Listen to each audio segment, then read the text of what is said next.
मेरी राय है कि मोदी इकोनॉमी में फेल हो गया तो इसीलिए उसको खड़ा नहीं होना चाहिए। मोदी इकोनॉमी में फेल हो गया तो इसीलिए उसको खड़ा नहीं होना चाहिए। स्वामी जी का बयान वायरल हो रहा है।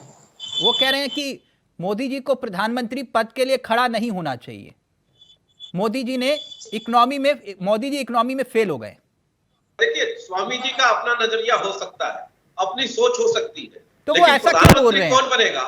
प्रधानमंत्री कौन बनेगा ये हमारी पार्टी तय करेगी। तो गौरव जी, संसदीय बोर्ड तय करेगा। स्वामी ऐसी बातें क्यों कह रहे हैं? वो उनकी अपनी सोच होगी, अपनी निजी सोच होगी। अपनी निजी सोच के आधार पर वो बोलते रहते हैं।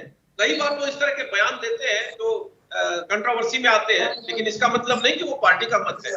ऐसा नहीं, वो उनका निजी मत होगा, दिया होगा उन्होंने। अच्छा, मोदी गए थे अमेरिका, एक शब्द नहीं चाइना के लिए बोला, एक शब्द नहीं चाइना के लिए बोला। क्यों?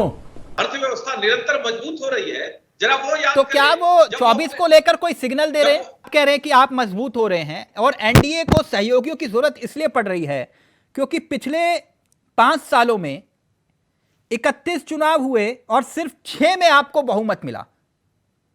31 नहीं, अब 33 चुनाव हुए। 5 साल में 33 चुनाव हुए लगभग, और सिर्फ 6 में आपको बहुमत मिला। उदाहरण के तौर पर 2018 6 आम चुनाव हुए विधानसभा के और बीजेपी को एक में भी बहुमत नहीं मिला। 2019 ऐसे ही 7 चुनाव हुए, बीजेपी को सिर्फ एक में बहुमत मिला। 2020 2 चुनाव हुए, बीजेपी को एक में भी बहुमत नहीं मिला। 2021 5 आम चुनाव हुए, बीजेपी को बहुमत एक में भी नहीं मिला। और उसके बाद 2022 8 चुनाव हुए, बहुमत 5 में। 23 में 8 चुनाव हुए, बहुमत 5 में। और फिर उसके बाद आप कर्नाटक, हिमाचल भी चुनाव हारे। इसलिए आपको सहयोगियों की जरूरत पड़ रही है। यह आंकड़ा सही है या गलत? हाँ, मतदाता को पता है कि लोकसभा में किसे मत देना है, विधानसभा में किसे मत देना है, और सभी विधानसभाओं की अपनी तासीर है, अपनी तात्कालिक परिस्थिति होती है, उस आधार पर मत पड़ते हैं। और जहां हम कम मत पाते हैं, जहां हम पूर्ण बहुमत में नहीं आते हैं, वहां आप ही कहते हैं ना चप्पा चप्पा भाजपा। तो फिर ये तो आप 33 चुनावों में से आप जो हैं सिर्फ 6 में ही बहुमत लेकर आए, तो फिर कैसे आप कहते हैं कि आप बहुत मजबूत हो रहे हैं? कहीं यही आंकड़े तो स्वामी जी के बयान के पीछे आधार यही आंकड़े तो नहीं है?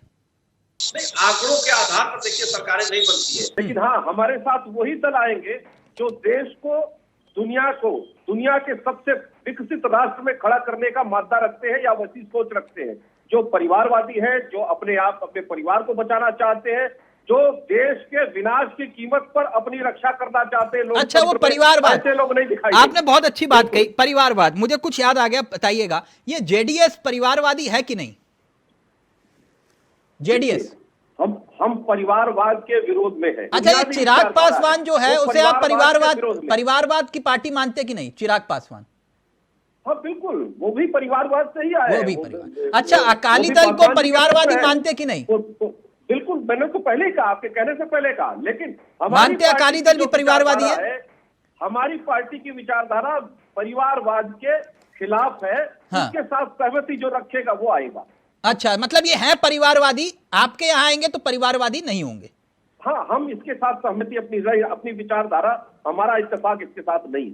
अच्छा, यानी मतलब परिवारवादी नहीं। जैसे कि आपके साथ रहेंगे तो संस्कारी हैं और आपके खिलाफ रहेंगे तो वो भ्रष्टाचारी हैं। नहीं, अजीत पवार भ्रष्टाचारी है कि नहीं?